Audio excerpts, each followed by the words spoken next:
All right, welcome to The Explainer. Today we are digging into one of the most critical numbers for any business that wants to grow, customer acquisition cost, or CAC. This is the metric that tells you if your growth is the real deal or just an expensive illusion. So let's talk about a situation that feels great, but can be really dangerous. Your customer numbers are climbing, right? But here's the question you have to ask. Are you actually building a solid, sustainable business?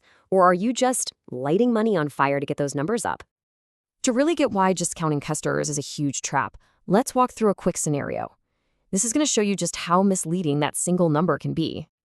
Okay, so picture this. You run 3 different ads, ad A, ad B, and ad C. And hey, look at that.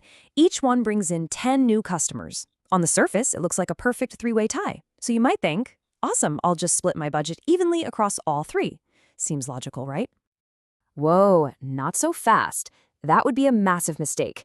Because looking at it this way, you are missing the single most important piece of information. How much did it actually cost you to get each of those customers? Without that, you're not making a business decision, you're just guessing. You're flying completely blind. And this is exactly where our key metric comes in to solve the mystery. Customer acquisition cost. This is the tool you absolutely need to start measuring real healthy growth. So what is it really? Well, put simply, CAC is the price tag on a new customer. It's the total bill for everything you do, all your sales efforts, all your marketing campaigns, to convince one person to finally pull out their wallet and buy from you. And the formula to figure it out is actually super straightforward. You just take all of your sales and marketing costs over a specific period, and then you divide that big number by the number of new customers you brought in during that same time. That's it. Now here is a really, really important point. When we say total costs, we are not just talking about your ad spend. Not even close. It has to include everything. We're talking salaries for your sales and marketing people, the cost of the software and tools they use every day, the whole shebang. If it helps you get a customer, it goes into the calculation. Okay, so you've done the math. You have your CAC number. Let's say it's $50. So what? Is that good? Is that terrible? A number all by itself is pretty much useless. To find out if it's a good number or a bad one, you need some context. You have to compare it to something else. And that something else is its essential partner, lifetime value, or LTV. It's a simple idea. You have to compare the money going out, your CAC, with the money coming in, your LTV. LTV is exactly what it sounds like. It's the total amount of revenue you can expect from a single customer for as long as they stay your customer. It shifts your focus from that first sale to the entire relationship, and it shows you what a customer is truly worth over the long haul. So what's the goal? Well, there's a kind of magic number out there.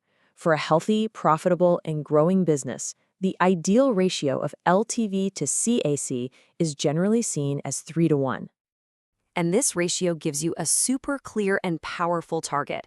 For every single dollar you spend to bring in a new customer, you should be making at least $3 back in revenue over their lifetime. That 3-to-1 balance, that's the sweet spot. That's how you know your growth is actually sustainable. But this isn't just some theoretical number. What a good CAC actually is can look totally different from one industry to the next. So let's take a look at how this plays out in the real world. I mean, just look at how different these are. An e-commerce brand might be all about social media ads and paid search, but a big software as a service company, their biggest cost is probably the salaries of their huge sales team. This is why you can't just compare your CAC to a company in a totally different space. Context is absolutely everything. And sometimes a massive event in the world can just completely flip the script for an entire industry. I mean, take the ed tech world during the pandemic. Suddenly, the demand for online learning exploded, which also meant competition went through the roof. And their acquisition costs, they skyrocketed, going from a manageable 25% of revenue to a totally unsustainable 80%. So what do you do if your CAC is too high? Or maybe you just want to make every marketing dollar you spend work a little harder. Well, the good news is you can definitely improve it. Let's talk about 3 really powerful strategies you can use. We're going to focus on 3 big levers you can pull. Number 1, get more of the visitors already on your site to actually buy something. Number 2, increase the value each user gets so they stick around longer. And number 3, use customer relationship management to build loyalty. Let's dive into those first 2. First step, boosting your on-site conversion.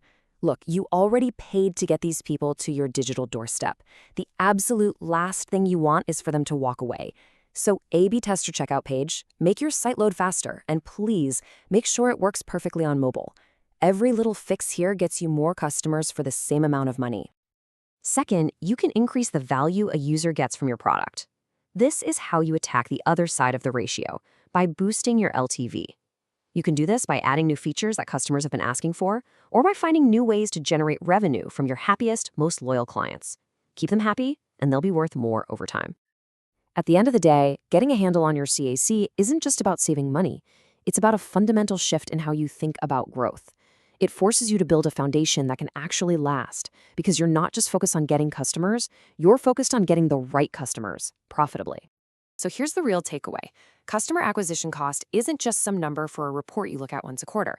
It's a diagnostic tool. It's a health check for your entire business. And now that you know what it is and you know why it matters, the only question left is, what's your next move? What's the first smart decision you're going to make with this knowledge?